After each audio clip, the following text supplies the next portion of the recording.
And we are almost live. Hang on one second while I hit two more buttons. There we go. Maybe not. All right, maybe not. Okay, well, that one's just not going to go. We're just going to ignore that one completely then. Remove. There we go. And I will, don't time for that. There we go. Sorry. Okay, good. And we made it live. Hello, everybody. Welcome to the Caring Caregiver Show. I'm your host, Savy and the founder of Gimme a Break, which, of course, is an all-volunteer nonprofit organization that's caring for caregivers. And we're here to bring back the joy of caregiving. That's right. Caregiving used to be a joy, and then it became a burden. And then it just became all kinds of crazy, didn't it? So we're going to bring all that back. We're going to normalize caregiving, and we're going to change the whole landscape to one of joy and knowledge and resources. And that's what we're here to do. We're here to provide you with those resources and help caregivers to survive. You can check out our website at gab808.org. That's where we are. Or you can contact us at info@gab808.org. So just remember, GAB is Gimme a Break. There you go. Easy to remember, Gimme a Break or gab808.org. And that way we can help you get connected to resources, not just through the show, but firsthand.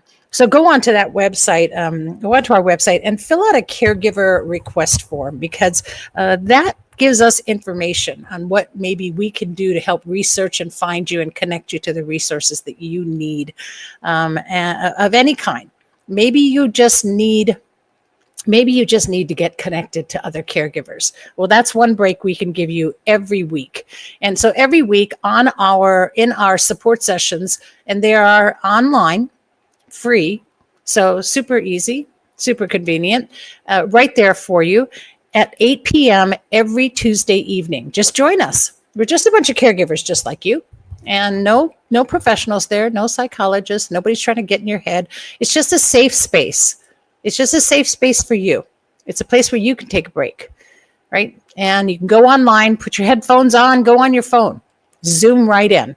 And that Zoom meeting ID is 808-754-3787. Type that into the meeting ID and bang, you're in, and you're right there with a group of caregivers just like you.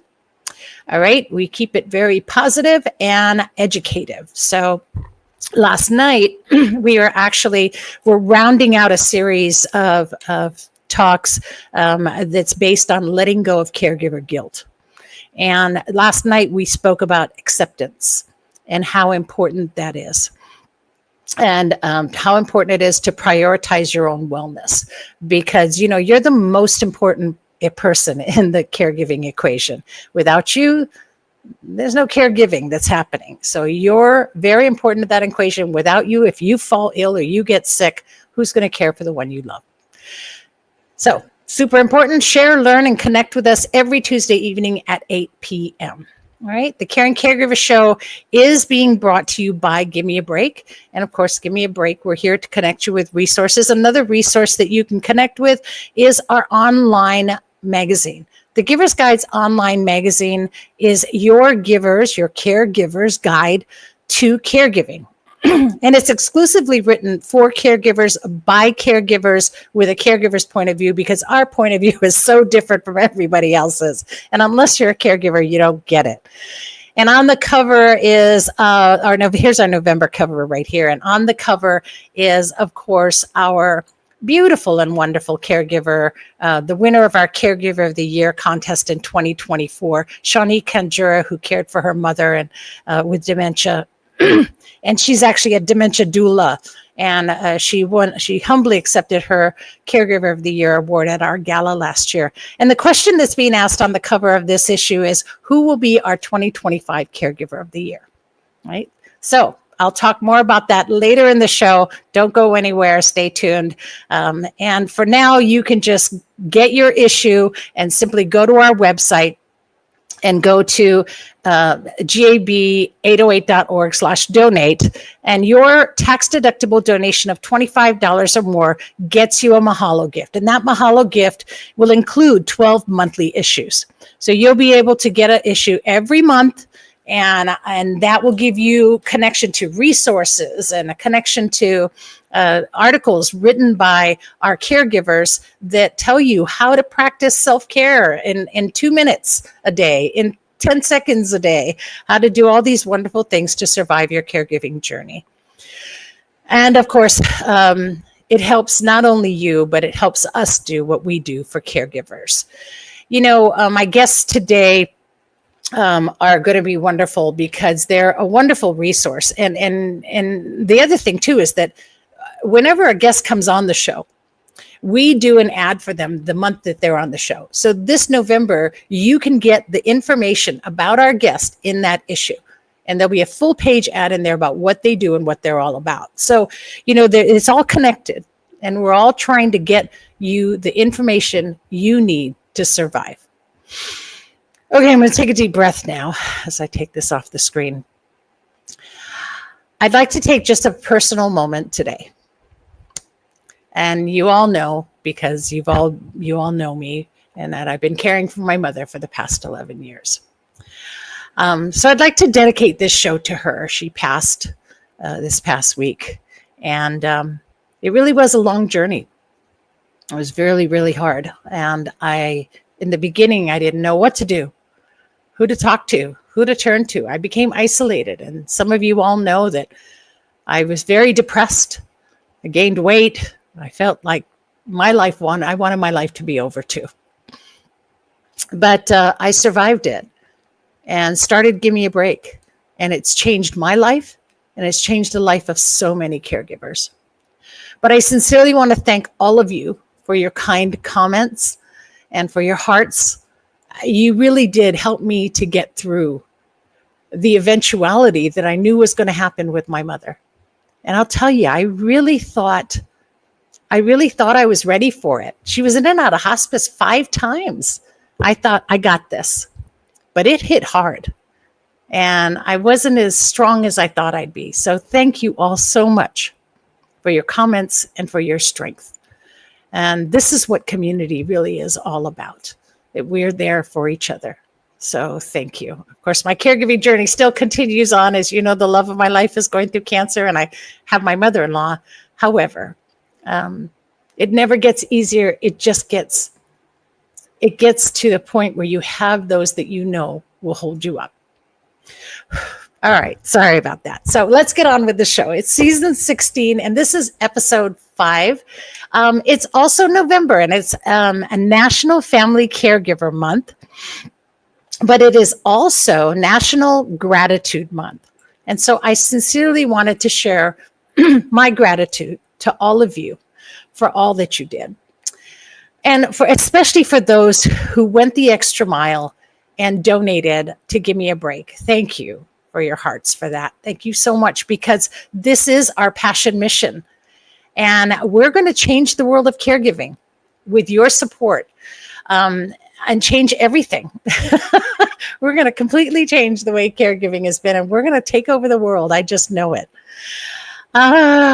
Okay. And with it being National Caregiver Month, we will be sharing caregiver stories throughout the month of caregivers just like you. Sorry, I'm trying to do 10 things at once, but I can because I'm a caregiver. And so with that, I want to talk about something that was super important for me and that I wish I had known and contacted these wonderful people when I was going through all of this, not just with my mother, but I'm glad I can now do something for myself. Because as you know, 50% of caregivers will pass before the one they're caring for. And I talked to you all about your care receiving plan. Well, what about your end of life plan? Do you have that? Do you know what's going to happen with your end of life plan? Are you going to be able to do this on your own terms?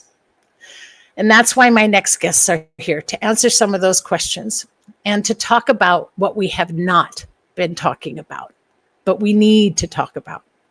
So please welcome my guests today, Susan, Amina, and Caryn Ireland. Come here, Caryn. There you are. I got you. Hi, welcome, both of you. They are both with Hawaii End of Life Options, HELO, and MAID, Medical Aid in Dying. And I am so honored to have you both here. And I'm so ready to talk about what we don't talk about. So welcome. Welcome, both of you. Thank you. Thank you very much. Okay, so there we go. And let me get that up there. So before we start, I always have to ask everyone to share your caregiving journey. So briefly, I guess we'll start with Susan, if you could share, and then Caryn, if you could share your caregiving journeys. Mm-hmm. Sure. So I guess twofold. On a personal level, I'm actually a caregiver for my husband, who had a stroke 17 years ago. Wow. Is quite disabled. So I am a caregiver, as well as all of you. And then professionally working with caregivers, primarily family members with medical aid in dying, which we'll talk more about. Yeah. So kind of been on two ends of it.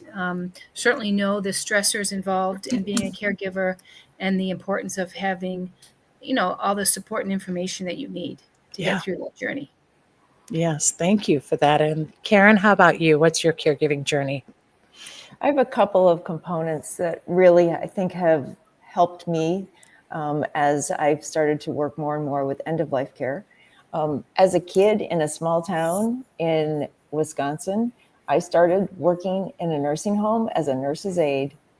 And I did that job as all the way through high school, so after work or after school, weekends, holidays, summers, all of that.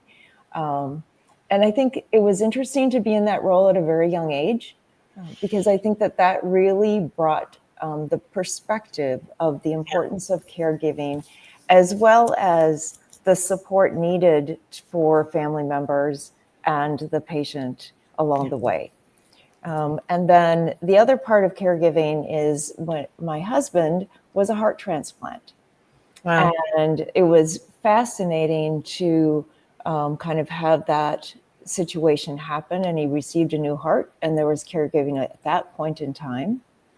He lived 20 years, but the caregiving doesn't ever go away, because at the end of life, his heart just wore out. And so it was helping at that end of life perspective. And I think that's part of why being a part of Hawaii End of Life Options, I think sits well with what I feel I can bring forward to the community in the future. Yeah. And I thank you so much for sharing your stories, and my hearts to both of you, because that is really tough, and it changes the dynamic of everything. And that's a whole nother show, right? Talking about a spouse and having to change the whole dynamic of your relationship and where that goes. Boy, we could talk for hours. But I'll tell you, when it comes to end of life, nobody talks about that. It just sort of happens, doesn't it? And then what? And then, you're the person left with it is sitting there crying and in sorrow. And, I think that end of life should be something we really do plan for, because it should be more of a celebration and not an event that happens when we're not ready for it, right? We can be ready for that. So let's talk about that, because let's talk about what Hawaii End of Life Options is all about, and what medical aid in dying is all about. Let's talk about that. So I'll start a little bit with just maybe the big picture, and then Susan will probably add all the color commentary.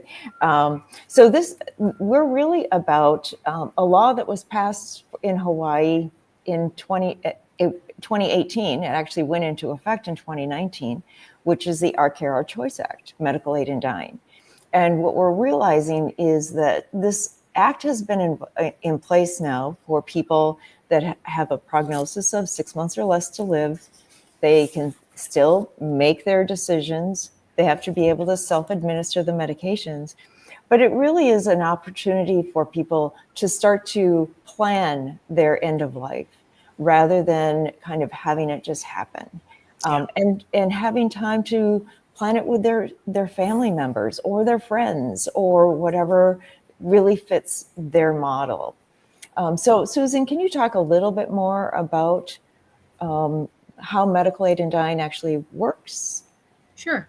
So This law allows you to, if you meet criteria, as Caryn said, you have 6 months or less to live, you're an adult, you're a resident of Hawaii, you've got mental capacity to make this decision. It requires, number one, 2 verbal requests to what we call an attending provider, which can be a physician or an advanced practice nurse, like a nurse practitioner. 2 verbal requests about 5 days apart. It requires that individual is evaluated by 3 different providers. So the attending, someone called the consultant, who can be a physician or a nurse practitioner, who basically verifies that they agree or disagree with the attending, and then a mental health provider, just to assure that they've got mental capacity. And that mental health provider can be a psychiatrist, a psychologist, a licensed clinical social worker, a family marriage therapist. So it can be done fairly quickly depending upon the organization that you're attending is involved with. Or it can be kind of delayed depending upon what kind of barriers that you hit. Hawaii End of Life Option really tries to make sure that the process is timely and smooth for patients. And if there's any barriers, such that you're having trouble finding an attending that's willing to participate. So by law, the attending provider does not have to participate. They can choose not to. And then sometimes that leaves the caregiver and the patient like, oh my gosh, what do I do next? Yeah. So for example, right, we could be contacted and help identify people in the state that are willing to help you. That's important. That's super important. Yeah. And I'm going to just kind of harp on a point there that you made, but the mental capacity statement is super important. And this is why, one of the things it's part of our strategic plan for this year and continuing on for next year with even more fervor, is our care receiving plan. And my mother would have never, this is a name brand Asian woman who never left the house without a single hair in place, and who voiced very clearly that she never wanted to be lying in a bed or in a home or in a hospital. And she was very clear about that she did not want her life to end that way. Mm-hmm. Everything happened so quickly that by the time we could even think about her passing and getting that arranged, her dementia had already escalated to such a point that she could do nothing about it, and neither could I. And yet we are going passively through our lives thinking that, well, I'll take care of that. I'll make sure I do something about that. I'll arrange that. I don't want to go like that. So I'm going to make sure I, contact these wonderful ladies. I'll do that. Yeah, I'll do that next week. Right. And Savy, that's a key point. And we tell people, you really need to have a conversation with your loved one early on. Yes. Way upstream, because so many times in the practice that I was involved with, we got referrals too late. Yep. There wasn't enough time to actually meet what they really wanted, or there was dementia or cognitive decline so quickly that they never could have the end of life that they wanted. Right. And so it's so important that early on there's a discussion about what your wishes are, having advanced care directives in place, looking at all the options. And of course, medical aid is only one option, one of many, and it's not for everyone. But what we feel strongly about with Hawaii End of Life Option is everyone is informed of all their options, and you clearly understand them, and then you make your choice. And I love that because, we spend our whole lives being in control, right? Some of us are control freaks. And as I said, some of us, and myself included, is that some of us are control freaks, and we want things a certain way. And yet with death, we don't control that. And why not? We should. And my mother, I watched her go into a deep depression when she was battling with the fact that she was forgetting and not remembering. And I could see her come in and out of it. She had Lewy body dementia. And I could see her go through these phases of depression because she knew that at this point, she was no longer in control and couldn't do anything about it. And it was horrible to watch a woman who was so strong and so strong-minded slip away. And then to actually be there and see her deteriorate. And, they call it the long goodbye. Well, I think we need to find a way to plan for that better, to not linger, because then the person with dementia no longer suffers. It's the people who are left behind. Mhm. And I had to watch my mother, and I say disappear slowly.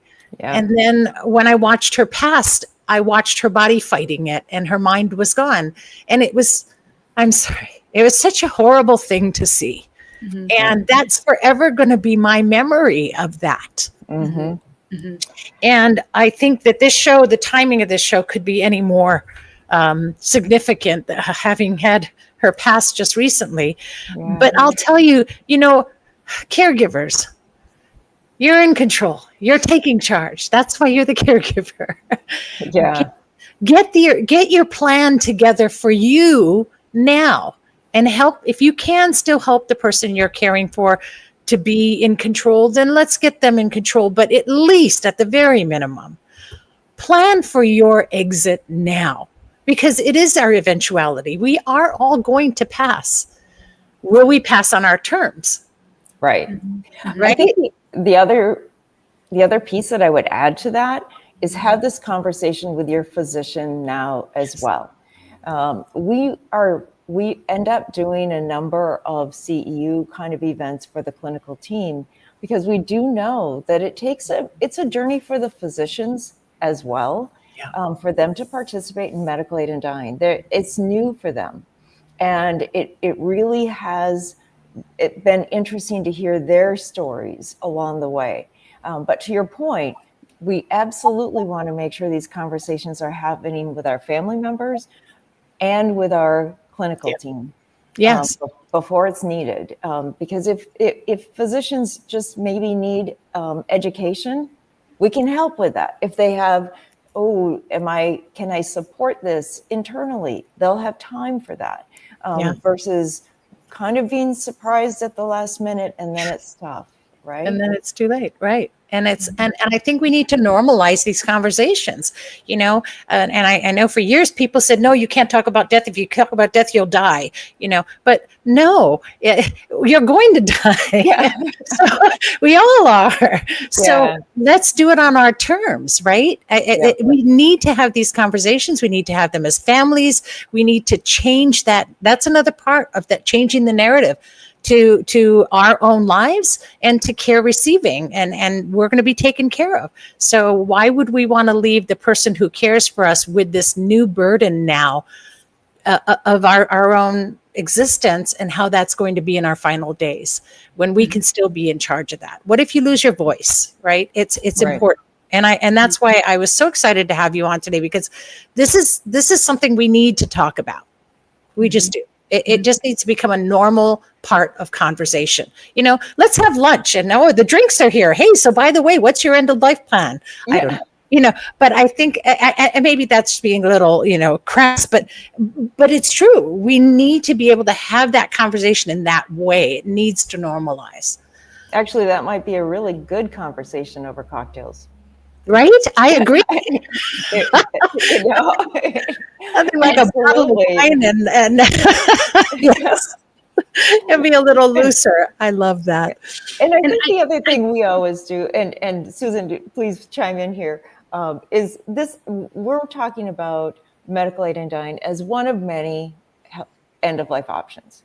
And so that's really the conversation, because it does depend on what capabilities that patient has at their end of life.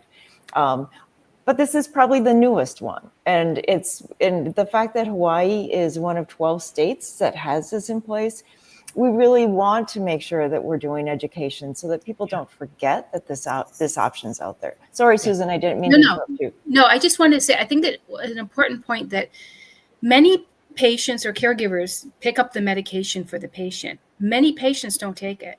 Yeah. But it's palliative in the sense that there's reassurance. If I feel I need it, I have it. And there was a case where I worked with a gentleman who was quite depressed, had a pretty debilitating disease. And he actually became much brighter once he got the medication. He didn't take it for several months after. But the mere fact that his quality of life actually improved a bit, because he had the reassurance that he had something that would help him die in his sleep, if that's what he chooses to do. But it was palliative in a sense. Yeah. And so you can stop the process at any point. You can pick up the medication, never take it. But Right. it's surprising the number of people who actually, there's comfort in that, in having the medication. Yeah, I think so. I would believe that if I knew and everyone else knew what was to happen for me, then, and I had that all arranged, I would think that that would just ease the whole situation. You know, you can plan, you can relax, you can enjoy, and change everything, you know. And God, I have some of the worst memories, even as a child, of having to go to the hospital and visit someone for the last time. But it wasn't at their terms. They had come to this point where they had gotten so ill and there was much left of them. And we had to see them like that. Well, we can change that, right? We can change everything, you know. And I think that, you know, this isn't a, you know, you're going to do this in your 20s kind of a thing, you know, unless of course you have a very bad illness that you've made this decision. I think the most of us are thinking this is something we're going to do when we come to the end of our ages, of our age at our life. You know, I'm thinking that, you know, in my 80s or 90s, I want to have a plan as a backup. Because if my dementia now takes over, or, you know, or for my other half is the cancer takes over, then we have a backup to not get to this point. And I that's the way I see it. Correct me if I'm wrong. Right. And, you know, to the credit of the caregiver, many caregivers I work with have said to me, you know, this is not something I necessarily agree with, but I'm here to support my loved one. This is what he or she really wants. And I'm willing to be that patient advocate. Yes. And even though it may not be something that they necessarily believe in or would do for themselves, but they're willing to put that aside to say, but this is what he wants or she wants. Yeah. It's my wishes. And thank you for honoring it. Right. And this is what I wish to do. I wish my end of life to be a celebration, to be able to, you know, stand and embrace all the people that I love and be able to know that I'm telling them goodbye. And it's on my terms. And that's how I visualize the end of my time here, as however everyone sees it. And so, you know, if that's how you feel, if that's the way you want things to be, then by all means, get the information. And Susan and Caryn can definitely give you that information and at least get you going and have a conversation with your physician.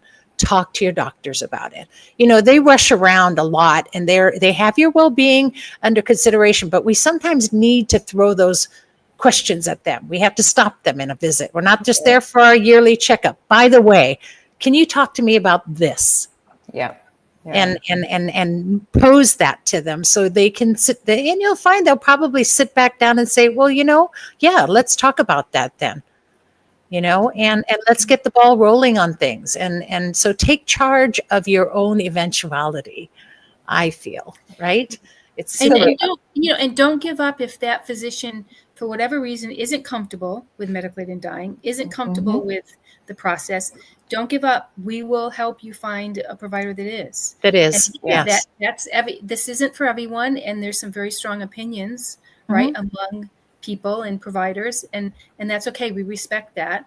But you know, if that's something you really want, we will help you find a provider that is willing to go through. It's a journey for the patient, it's a journey for the family, and it's a journey for the provider. Savy, one of the things that we produced, it's a little bit old, maybe about 4 years ago, was a storybook. And what we could do is send that to you electronically if you want to put it up on your website. That includes a couple of patient stories. It includes a physician story of his journey to kind of get to the point of saying, okay, I want to help this patient.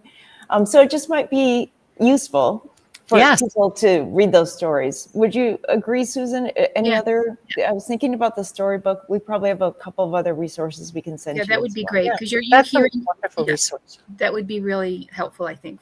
Yes, that's a wonderful resource, and thank you for sharing that. In fact, I will, if anyone, once I get that, if anyone does want that, just go ahead and send us an email to info@gab808.org, and it'll probably just be a link, correct?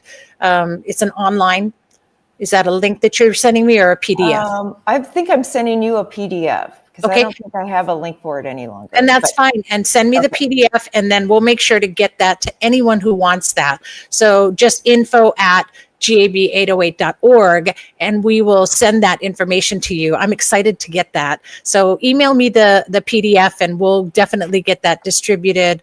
Susan, Caryn, I can't even tell you. I am so happy that you were on today and that you could share this option, because I feel like caregivers do not know that, not only for the ones they're caring for, but for your own self, that you know you have this option. And I think it's important that we let people know that. So thank you very much for the opportunity. Yes. We're always anything willing else to that talk we, more. Yeah. yes. And was there anything we missed? Was there anything else you wanted to share? Just briefly, I would like to, you mentioned hospice, which is what, a wonderful support to the patient, the family. And we strongly encourage, if you're going to go through medical aid in dying, to also be enrolled in hospice. For various reasons. But it's really something we would recommend in tandem. And if you choose not to do medical aid in dying, certainly do hospice. I mean, it's just, right. As you know, that support is I cannot speak enough about hospice, and I don't want to take anything away from what we've been talking about with you both today, but I will tell you that they are absolute angels, and that I don't know what I would have done without them there for my mother, and for me. I would get a call through the middle of the day. We're just calling to see how you're doing. Are you okay? And they're not even taking care of me. They're taking care of my mother. And so I love that. And they're so kind and so wonderful. And I'd love to put a plug in for the ones that help me, but I'll have them on the show instead. And so, and they were just amazing. And so, yes, I agree. 10 million, 1,000%, 1,000,000,000,000%. Yes. Please, by all means, get help from hospice and accept that, because they are wonderful, especially at end of life. Yes. And palliative care was another one we talked about, because we could go on about that. And there's just an amazing option to choose even earlier on. So yes, absolutely. And and we talk about all of that. So we do that we talk about all of this in our sessions, and we talk about it at all of our events. And of course, that's part of our care receiving plan as well. So thank you for that, and for you both taking the time to be here, and for talking about what we don't talk about, because we need it to. Yes. Thank you for the opportunity. It was really great working with you. Yes, it's great. And great to meet you both. Aloha. Aloha. And there we go. And so that's Susan, Amina, and Caryn Ireland of HELO, Hawaii End of Life Options, and MAID, MAID, Medical Aid in Dying. And you can contact them at 808-746-8977. One more time, that's 808-746-8977. So those of you listening in on podcast, there's no time limit on anything. If you're hearing this later, by all means, connect with them, call them. And if you're listening not from Hawaii, if you're also somewhere in the world, I know there has to be some way that you can find out in your local area that there's some sort of assistance with that. Just do a Google search or contact them. Contact Susan and Caryn. I'm sure they will be happy to help you find right now the other states in the United States that do offer this. So know that that's out there. It is an option, and it's a wonderful way to be able to have a plan, because we need a plan. We need to plan for the fact that we're all going to need care at one point in time in our life. So your care receiving plan is everything. Getting your ducks in a row is not just a saying. It's an important thing to do. And we'll be doing more of that throughout the year in 2026. And also stay tuned, because we'll be doing some workshops that really are going to help you to get that care receiving plan in motion and make sure that you have everything you need. So Caryn, and again, like I said, 99.9% of all the guests are caregivers themselves, right? They shared their stories with you. And that's why it's so important to share your caregiving story. That's why we do what we do. We want to create awareness that we're out here, that caregivers are here, and we connect through our stories. We create awareness through our stories. So if you want to share your story please enter our Caregiver of the Year contest. And by entering the contest, you create an awareness. Your voice is being heard. And all you need to do, and by the way, entry is extended to the 10th of this month. We have our entries. However, we just feel that it's so important for caregivers to share your story. And so we have extended that to the 10th of this month. You have 5 more days to enter. Just go to gab808.org/CGOY for Caregiver of the Year, CGOY 2025, and share your story. But know that you're using your voice. You're using your voice to let people know that caregivers exist. We're coming out. We're not going to be isolated anymore, right? We need to survive our journey. So get your entry in now and know that you can make a difference. It's what we do, making a big difference. And thank you so much again to both of you, Caryn and Susan, for your hearts and all that you do to care. Yeah. All right. So as a reminder, this show is brought to you by Gimme a Break and Giver's Guides online magazine. So keep those donations coming. You all know that we are not funded. We do not have any funding. We are here thanks to the kindness of all of you. And we've survived now for 5 years, going on to our 6th year in another month. And we're very excited to see everything that we can do to help support caregivers in all the coming years. Well, that wraps this episode. And apologies are extended from my other, I just received a text from my other guest that was supposed to be on today, and Susan, and I'm sorry, this was Nam Collins was supposed to come on today to talk about the red light therapy. I'll try to reschedule her again. She actually had an emergency and wasn't able to make it. So thank you for letting me know, Nam, and I look forward to having you come on again. As for season 16, we continue on next week, and my guest will be Mike Skeel. Yes, it's not Skeely, it's Skeel. And he is with Impact Health Sharing, and he will be here to talk to us. What an exciting show for next week. Don't miss it. We're here to bring you the resources. That's what the Caring Caregiver Show is all about, connecting you to resources and community with your wellness and survival as the goal. So you don't want to miss it. Mark your calendars every Wednesday at 12 noon Hawaii Standard Time. And you can catch us live on 7 platforms simultaneously. And if not, you can always a week later listen to us on podcast. We're on any platform, Stitcher, Google, I don't know. There's a million of them out there. Apple, Spotify, we're on there. The Caring Caregiver Show, just search it. And if you don't want to search it, just go to our website and you can click on, go to gab808.org/CCS for Caring Caregiver Show. And there's a link to just click onto the podcast right there. There's a link to click onto our YouTube right on our website, and you can get connected because that's the bottom line. You need to stay connected. We don't want to get isolated anymore. We're going to hold hands and survive this journey together. All right. So that's our show today. I hope you enjoyed it, and I hope you start planning now. Get that care receiving plan going. In the meantime, remember to breathe. And hoping that you're finding more joy in caregiving every week right here on the Caring Caregiver Show. Thanks for tuning in, and please always be kind to yourself, and especially to those who care. Aloha, everyone.